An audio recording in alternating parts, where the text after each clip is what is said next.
My dear friends, imagine a moment when the heavens themselves seem to hold their breath, when one man's faith stands against a tide of doubt and darkness.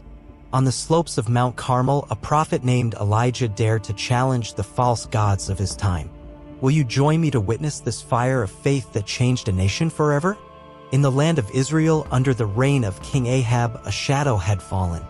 The people, once bound by covenant to the Lord, were turning to the idol Baal, swayed by the influence of Queen Jezebel.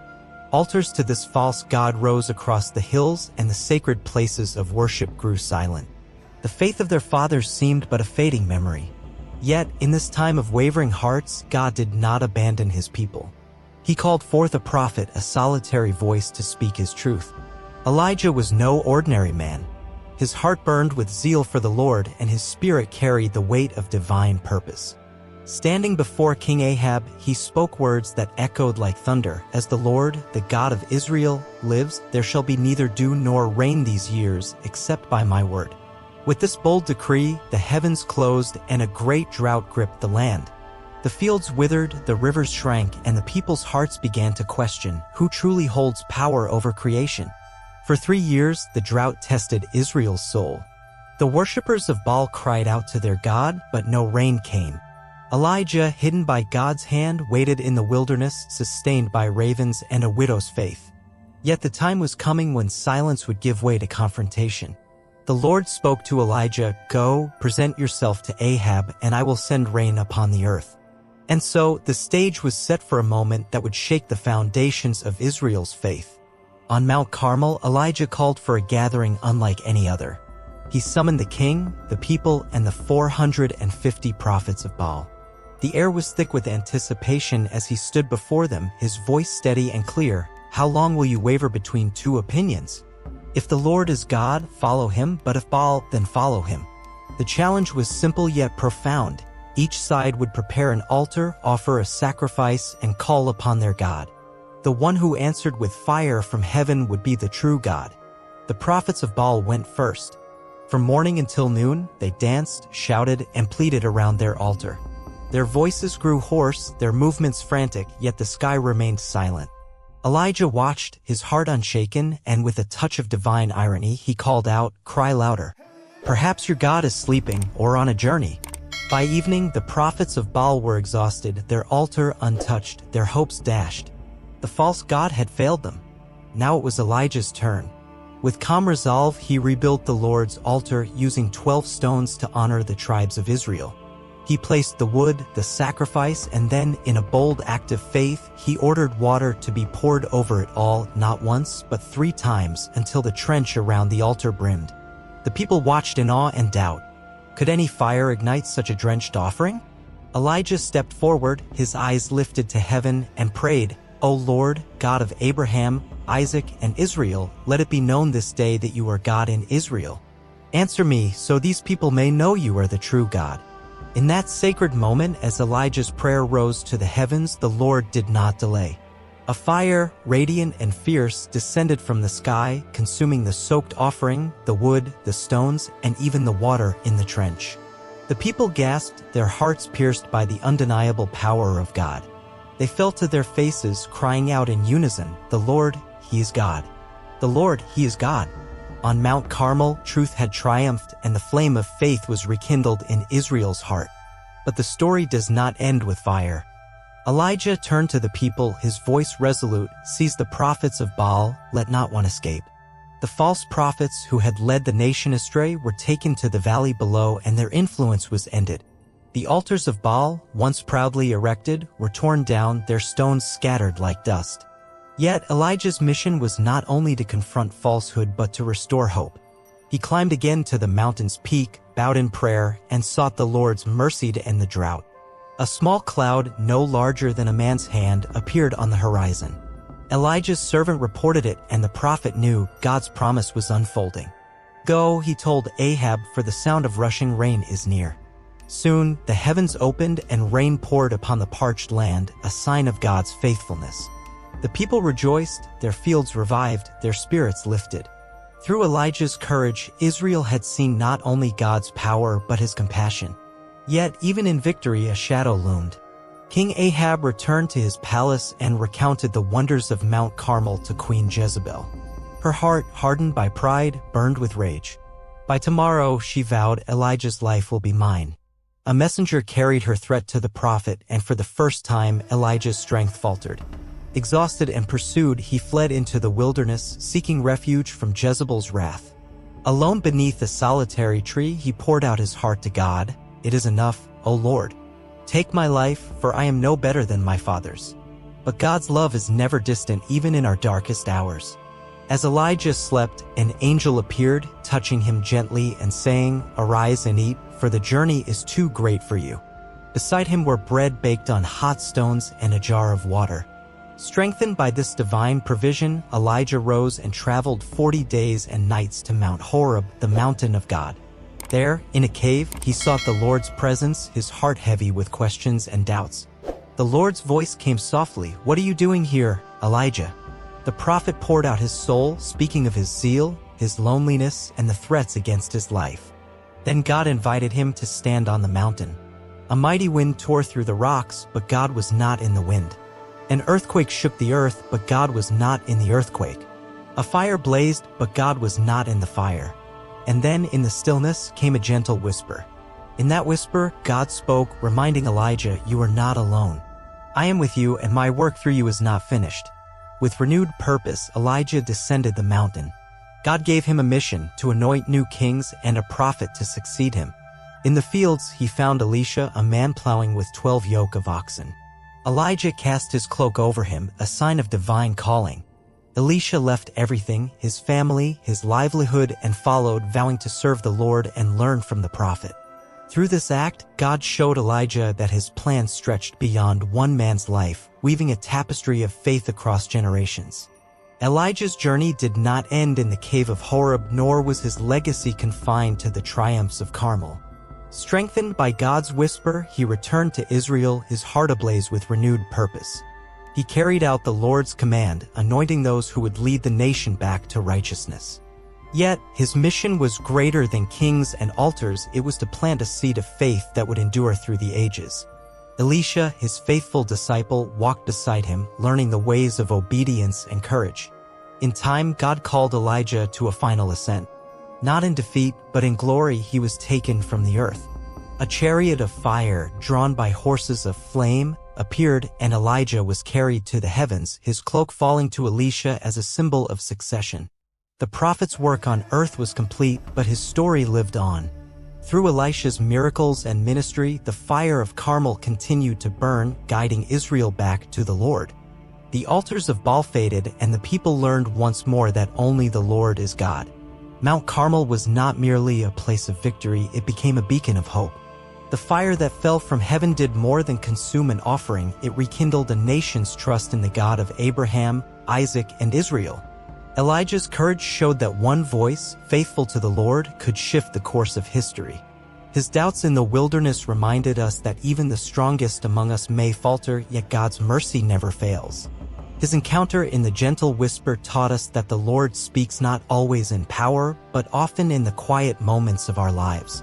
Elijah's legacy is not bound by time. It reaches us today, calling us to stand firm in our faith, to trust in the Lord even when the world turns to false idols. Like Elijah, we are invited to build altars of prayer, to call upon God's name, and to await His answer with confidence. No drought of spirit, no threat of fear, no shadow of doubt can extinguish the flame of faith when we place our trust in Him.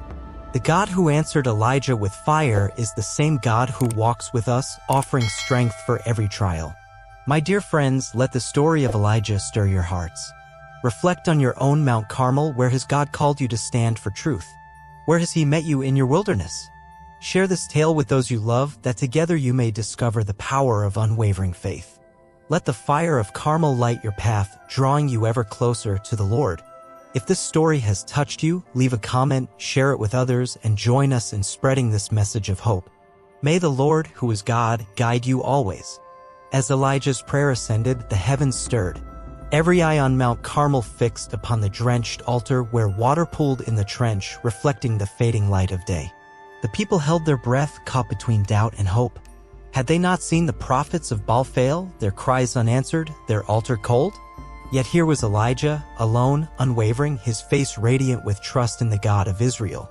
In that sacred pause, it was as if time itself knelt before the Creator. Then, with a roar that split the silence, fire fell from heaven, not a mere spark, but a blaze of divine glory. It consumed the offering, devoured the wood, shattered the stones, and licked up the water as if it were dust.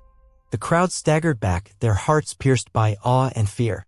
This was no trick, no illusion, but the hand of the Lord, mighty and true. Voices rose, trembling at first, then bold, "The Lord, He is God. The Lord, He is God." In that moment, the chains of Baal's deception broke, and the people saw clearly, there is but one God whose power knows no rival. Elijah stood amidst the fading smoke, his eyes tracing the faces before him. He saw not only their awe but their hunger, a longing to return to the covenant of their fathers. His voice, steady yet tender, cut through the air, "Seize the prophets of Baal, let none escape." The command was not born of vengeance but of mercy, for falsehood could no longer bind those whom truth had set free. The false prophets were led away, their influence ended, their altars doomed to crumble. Yet Elijah's heart turned upward once more, seeking not judgment but restoration. He knelt again on the mountain, his face to the ground, praying for the rain that would heal the land. 7 times he sent his servant to scan the horizon, trusting God's promise. At last, a cloud arose, small yet pregnant with hope, and Elijah knew the Lord's mercy was near. "Go," he told Ahab, "for the sound of abundant rain approaches." The skies opened, and water poured upon the earth, reviving fields and hearts alike. Through fire and rain, God had spoken, and Israel remembered the one who never forsakes his own. The echoes of Mount Carmel's fire lingered in the hearts of Israel, a testament to the Lord's unmatched power. The people, their eyes opened, tore down the altars of Baal, their voices united in worship of the one true God. Rain had returned, softening the cracked earth, reviving the fields, and whispering hope to a weary nation. Elijah, the prophet who had stood unflinching before king and crowd, might have felt the dawn of triumph. Yet, the shadow of human frailty was never far, and a new trial awaited him. King Ahab, returning to his palace in Jezreel, recounted the wonders of that day to Queen Jezebel. But her heart, hardened by devotion to Baal, did not soften. Her eyes blazed with fury as she heard of her prophet's defeat, their altars shattered, their influence undone. "By the gods I serve," she swore, her voice a venomous hiss, "Elijah will not live to see another dawn." A messenger was dispatched, carrying her vow of vengeance to the prophet. The words struck like a dagger, "May the gods curse me if by tomorrow your life is not mine." Elijah, who had faced hundreds with courage, now felt the weight of mortality. The fire of Carmel had not shielded him from fear, nor had God's rain washed away the threats of men. With Jezebel's wrath pursuing him, he fled south, beyond the borders of Samaria, into the wilderness of Judah. The sun beat down, the sands stretched endlessly, and his strength waned. Beneath a solitary broom tree, he sank to the ground, his spirit broken. "It is enough, O Lord," he prayed, his voice barely a whisper. "I have fought, I have served, but I am no better than those who came before me. Take my life, for I cannot go on." In that moment of despair, when hope seemed lost, the Lord's compassion drew near. As Elijah slept, exhausted and alone, an angel touched him, gentle as a father's hand. "Arise and eat," the angel said, and beside him appeared bread, warm from hot stones, and a jar of cool water. Elijah ate, drank, and lay down again, his heart still heavy. But the angel returned, persistent in mercy. "Arise and eat, for the journey is too great for you." Strengthened by this divine gift, Elijah rose, his steps steadier, his soul stirring with a faint glimmer of trust. For 40 days and nights he journeyed through the wilderness, drawn to Mount Horeb, the sacred place where God had once spoken to Moses. At Horeb, Elijah entered a cave, its cool darkness a refuge from the world's clamor. There, in the silence, the Lord's voice came, not in judgment, but in tender inquiry. "What are you doing here, Elijah?" The prophet's heart poured forth like a river. "I have been zealous for you, O Lord," he said. "The people have forsaken your covenant, your altars are broken, your prophets slain. I alone remain, and they seek my life." His words carried the ache of isolation, the burden of a mission that seemed too vast for one man to bear. Yet God did not rebuke him. Instead, he called Elijah to stand at the cave's mouth. A mighty wind roared, tearing rocks asunder, but the Lord was not in the wind. An earthquake shook the mountain's roots, but the Lord was not in the earthquake. A fire blazed, fierce and consuming, but the Lord was not in the fire. Then came a sound softer than breath, a gentle whisper, delicate yet piercing. In that stillness, Elijah covered his face, for he knew the presence of the Holy One. The whisper spoke again, "What are you doing here, Elijah?" And in that question, the prophet found not only solace but purpose. The Lord revealed that Elijah's work was not done. "Return," he said, "and anoint new leaders for my people. You are not alone, for I have reserved 7,000 in Israel whose knees have not bowed to Baal." These words were a balm to Elijah's soul, a reminder that God's plan stretched beyond one man's struggle. The wilderness had tested him, the cave had sheltered him, but the whisper restored him. With renewed courage, Elijah stepped forth, ready to carry the light of faith back to a waiting nation. The gentle whisper on Mount Horeb had rekindled Elijah's soul, and with it came a divine command to anoint new leaders and pass the mantle of prophecy to another. The Lord's plan was not bound to one man's life, but woven through generations, a tapestry of faith that would endure. Elijah set out, his steps guided by trust, until he came to a field where a man named Elisha plowed the earth with 12 yoke of oxen.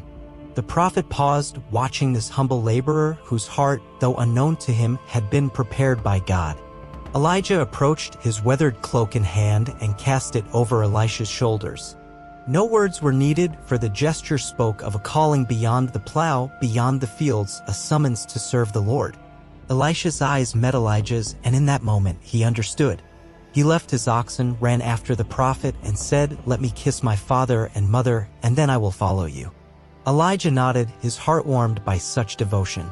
Elisha returned, not to linger, but to offer a final sacrifice. He burned his plow, cooked the oxen, and gave the food to his people, severing all ties to his former life.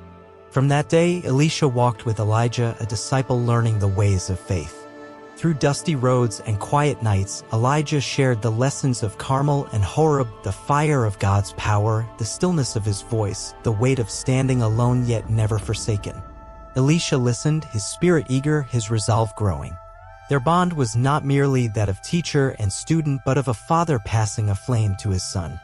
Elijah saw in Elisha not just a successor, but a vessel for God's unending work, a reminder that the Lord's purposes stretch far beyond one lifetime. The time came when Elijah's earthly journey neared its end. By the Jordan River, with Elisha at his side, the prophet struck the waters with his cloak, and they parted, a sign of God's presence. They crossed on dry ground, and Elisha, sensing the moment's weight, made a bold request, "Let me inherit a double portion of your spirit." Elijah replied, "You have asked a hard thing, yet if you see me when I am taken, it shall be yours." As they walked, a sudden whirlwind arose, and a chariot of fire, drawn by horses of flame, descended. Elijah was lifted to the heavens, his cloak falling to the earth. Elisha cried out, my father," and took up the mantle, now his to bear. Elijah's departure was not an end but a beginning. Through Elisha, the fire of Carmel burned on. Miracles flowed, rivers parted, the sick were healed, and nations heard God's voice. The altars of Baal, once mighty, crumbled into memory while Israel turned again to the Lord. Elijah's life had shown that one heart surrendered to God could awaken a nation. His doubts had proven that even the faithful stumble, yet God's mercy lifts them. His cloak, now Elisha's, was a symbol not of power but of service, a call to carry truth into a world of shadows. Mount Carmel stands as more than a hill in Israel's past. It is a monument to faith's triumph, a reminder that God answers those who seek him with all their heart. Elijah's story whispers to us across centuries. In times of drought, trust his provision. In moments of fear, seek his stillness. In seasons of calling, pass the mantle to others. The God who sent fire and rain, who spoke in the whisper, is the same God who walks with us today. His power has not faded, his love has not dimmed, and his call remains to live with courage, to love with sacrifice, to trust with abandon.